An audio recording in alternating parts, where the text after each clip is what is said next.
Everybody, we are back. Ray and Steve here from Counting Tracks, Counting Cards. We're going to try a new segment, new show today. We're going to do something called Mixtape, which is just a playlist that Steve and I put together, half me, half him. And, just something to put on your playlist for your drive to work, discover some new music, hopefully find some hidden gems, and, we'll see how it goes. How's it going there, Steve? I'm doing well. How are you today? Doing good, man. Doing good. So I'll just start. I'll start getting things going here in the background. I started out. This first track is from a guy named Paul Westerberg. He was the lead singer of a band called The Replacements. Huge, huge band in the Minnesota punk scene in the '80s. I've grown to love them over the years. I saw them on their reunion tour about 5 years ago. This was a song he did for a movie. He later came out and said he just did it for the money, which I found hilarious. Very Replacements thing to say. And I just thought it was really catchy. And it's obviously it's a song about summer. It clearly has love undertones to it. But it's a nice catchy tune to start off your day. What do you think of it? I liked it. It was kind of what I was expecting, but it was pretty good. I could definitely play that in the car. Yeah, man. Probably the most polished Paul Westerberg song you'll hear, because he likes to just release demos out of his basement now. So for that reason, I thought it was kind of neat. I'm gonna go right then into track two. These first couple are mine, by the way. Second half is Steve. This one is called "People Are Vomit." Title is not mine. By a band called The Used, and this is just a standalone single they just put out about a few months ago, I would say. And it's just basically about how screwed up the country is. I think everybody has their own opinion about that. And, well, people being jerks. Unfortunately, people are. So, thoughts on this one, Steve? Any solid punk song under 3 minutes, I'm all for it. There you go. I love this band. Steve and I were talking out there. Steve knew them in name only, I suppose. But they've been around a good 20 or so years. Yeah.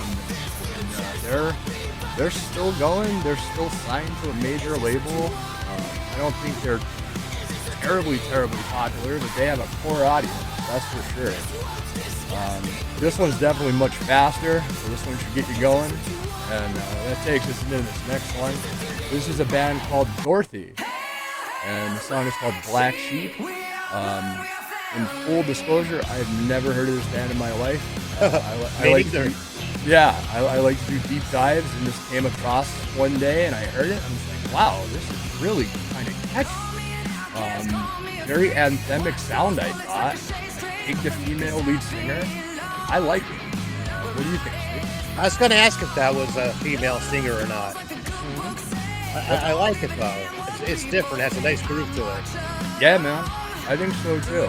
And I feel like it definitely has a vibe. They definitely borrowed from something. I can't exactly put my finger on what, but it's just it's a cool, very kind of just get your energy up kind of song. That is track 3. I'm gonna try to keep it brief here with my stuff. We'll go to track 4. This band I discovered a few years ago. I believe they are from England, but don't quote me on that. I had a hell of a time trying to find their album for years and years and years, and they finally got an American label. This is a new track. Very cool sound. Definitely is funky. Has an R&B flavor to it, but definitely still has that heaviness. Still has the guitar. I just thought it was unique. It's definitely on the fringe ends of taste for me. It has a techno vibe, I guess, but I kind of dug it. Interested to hear your thoughts on this one. Yeah, I actually like this. I'd never heard of them. It kind of has almost an early 9-Inch Nails sound to it. Yes. Very just good. with the music behind it. Even the vocals sound like an early Trent Reznor. I liked it a lot. Very cool, man. I love the 9-Inch Nails take. I was not thinking that, but I hear it now. This next one is probably my favorite. That's why I put it here. It's called In the Fade. It's a Queens of the Stone Age song, but for all intents and purposes, it's Screaming Trees. Mark Lanigan sings the lead, and it sounds like a Screaming Trees song. And for those that are not familiar, Josh Homme played guitar in the Screaming Trees. and played guitar on their last album before they broke up. And then Josh brought Mark Lanigan into Queens, and out came this. This I think was really, really cool. Reminds me of just that early 90s grunge period. Yeah. With a little bit new flavor with Josh doing the harmonies, but I really wish they would have put this out as a single, and I think if they did, it might have been a big hit. What'd you think, Steve? Oh, I like pretty much anything Queens of the Stone Age does. Getting to see them early opening up for Nine Inch Nails was pretty sweet. Oh, you saw them? Followed them since there. Yeah. Nice. Very cool. Very cool. Did they play this by chance? I don't believe so. Now I'm getting opening. I think they did 8 songs.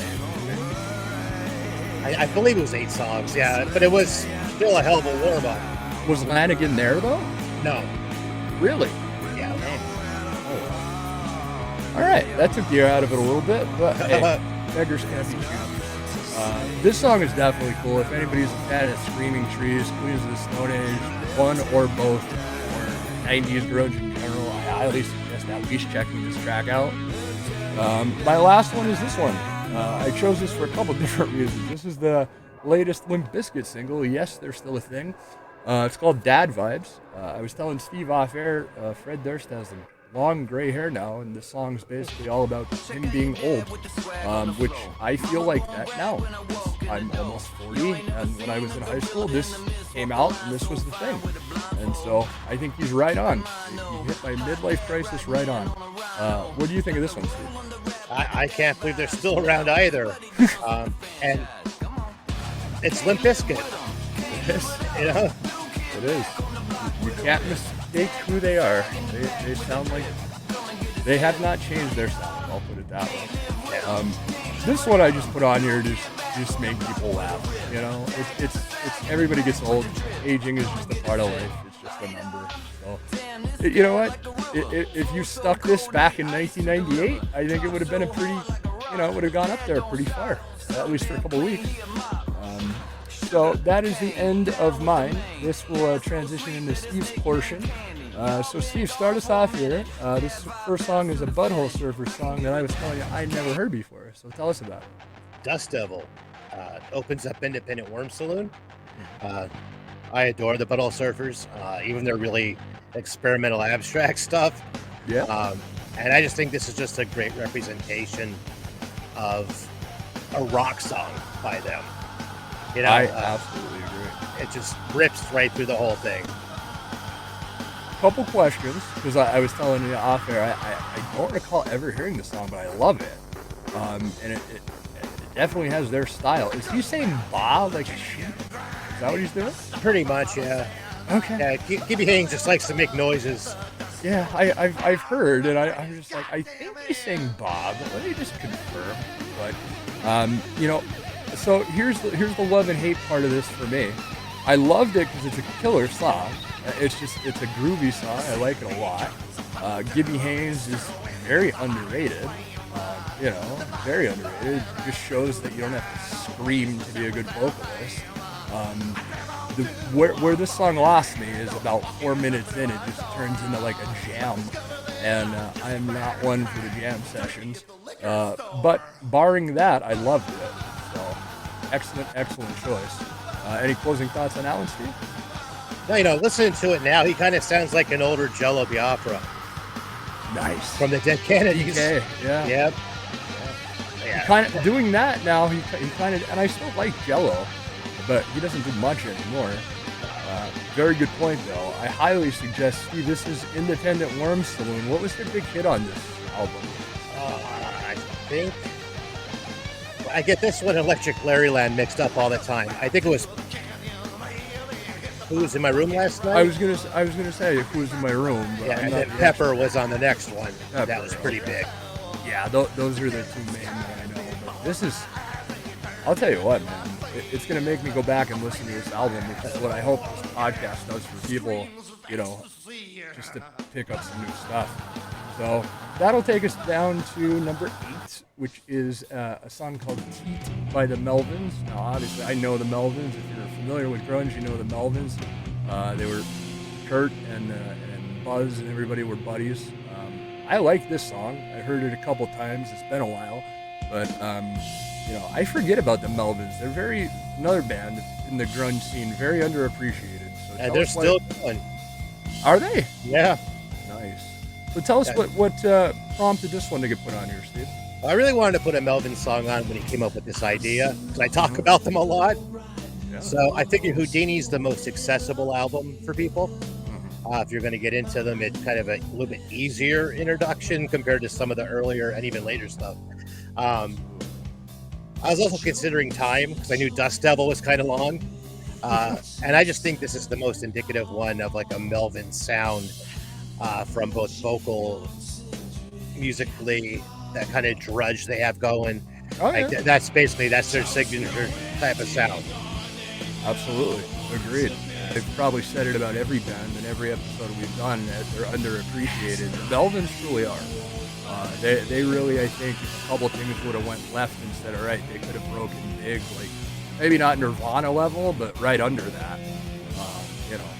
And even so, they've, like Steve said, they're still around. They've carved out a great career. So. Getting paid to do what they love. Absolutely.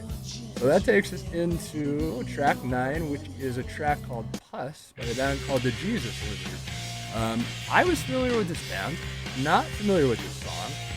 I liked it a lot. I don't know what I was expecting, if I was expecting something longer or something a little slower, but I liked it. I liked the punchiness. I liked, that it was short and it was kind of just very upbeat. I liked it a lot. Tell us what prompted this one there, Steve. Yeah, definitely a grunge punk type of sound. Yeah. I got into them because this originally was on the 7-inch with Nirvana's "Oh the Guild." Oh, okay. And I was big into collecting 7-inches back then. And I'm like, oh, what's this? And I just flipped it over and played it. I'm like, oh, it's pretty good. And I got into them a little bit. They're definitely very varied. This is kind of maybe their core sound, which is why I picked this one. But I just think they're worth checking out. Their stage shows are insane. The lead singer hit himself in the testicles with a sledgehammer. What? Yeah, they're pretty crazy. Yeah. No, thank you. You could leave the twig and giggleberries alone, thank you. I'll tell you what, I didn't realize it until I heard it right now, but maybe I'm reaching here, but chorus that we just came out of, it reminds me a lot of Mike Patton, early Faith No More. I can see that. Yeah. And even the stuff, the Chuck Mosley stuff he does, he speeds it up and he screams it. So I don't know, it just threw that vibe at me for some reason. So unfortunately, that's where my sincerity kind of ends. The next track is David Bowie. Hello, Space Boy? Or am I supposed to say hello, Space Boy? I am not a David Bowie guy. Yep. This one didn't do it for me, but again, I'm not into it, so it might take some doing. So tell me the thoughts behind this one, Steve. I wanted to pick something from outside, and not a lot of it's superly accessible. It's a very artsy type of album, with little segue instrumental parts and some vocal overtone. Outside was supposed to be 3 albums. It was supposed to tell a story. And the other 2 never got made, and then David Bowie died. But this is the first album he worked on with Trent Reznor. And you get to hear, that industrial type of sound behind it. I do think this song's better live than on the album itself, but within the album, it's super cohesive. Cool. I mean, I'm not gonna rag on it because I genuinely don't know David Bowie. This was one of the first things I've heard ever, other than snippets on the radio. And I think everything I've ever heard from him, whether it be 30 seconds long or whatever, nothing sounds the same. So I can't get a handle on whether I like him or not because everything sounds different. He's had 8 types of sounds, if you will. Okay. Yeah. Fair enough. But definitely, I think my favorite is probably the industrial, which basically lasted up till the end of his career.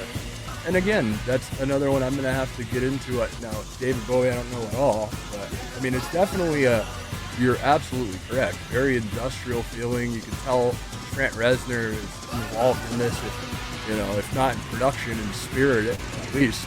for sure.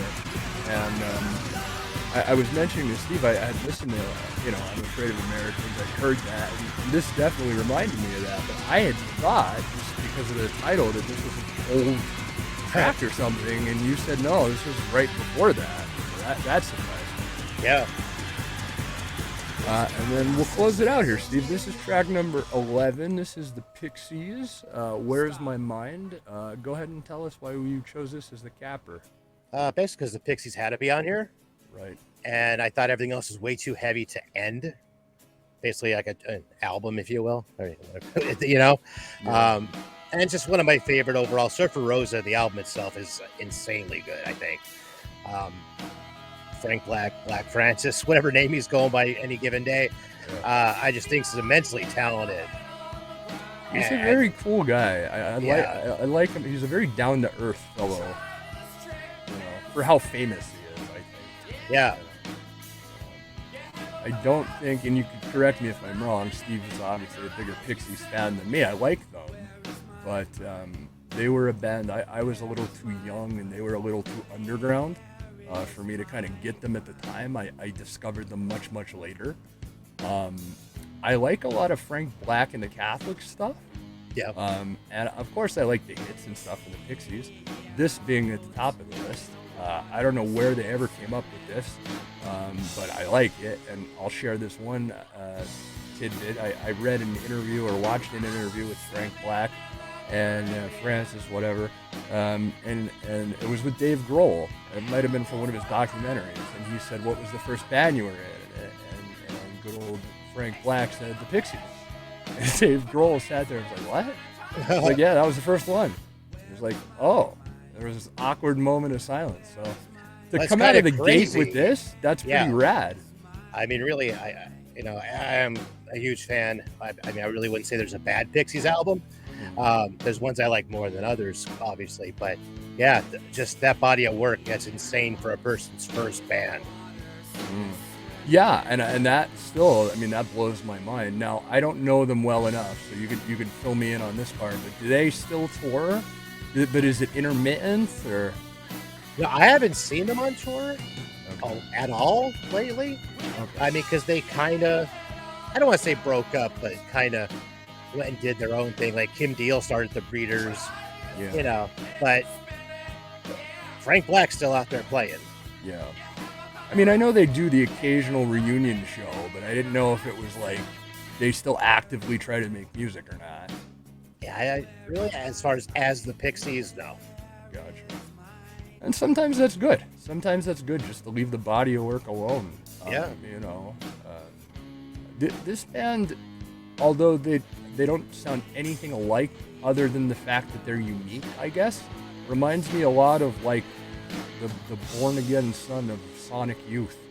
I don't know if you're a Sonic Youth guy, but they were another band from the 80s New York punk scene that was just a guy and his wife, essentially, and they were still playing up until a couple years ago, until they got divorced, and that was the end of that, I think. So, anyhow, as usual, I'm on my tangents. So this was an excellent closer, Steve, and I like your reasoning. Just end with something a little bit lighter. So you guys make it through this. You start off with a love song. You basically want to kill people through the middle, and then we finish off pretty light at the end. So. I wouldn't have it any other way. I thought this was a good first mixtape for us. If you guys like it, check out some of these things. Put them on your playlist. Leave us some comments. Let us know. Any closing thoughts here, Steve, while the Pixies play us out? I think this came out great for not even discussing the songs. We just did this blind on our own. I had no idea what you're going to pick.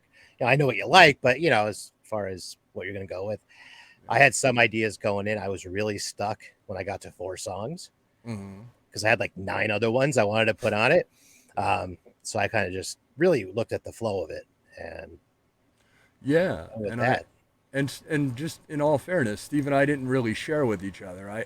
We kind of agreed we wanted to try this. I sent mine over, and then he sent me his over, and I just kind of stitched them together. And so, I picked these out before Steve showed me his stuff, and I'm sure he picked his stuff out before he saw this stuff. But I think if you actually listen to the flow of the songs, I think it's a pretty good vibe to it, you know, for a drive to work or a drive home from work. So hopefully you guys dig it, and you know, we'll see you on the next one. So until next time, bye everybody.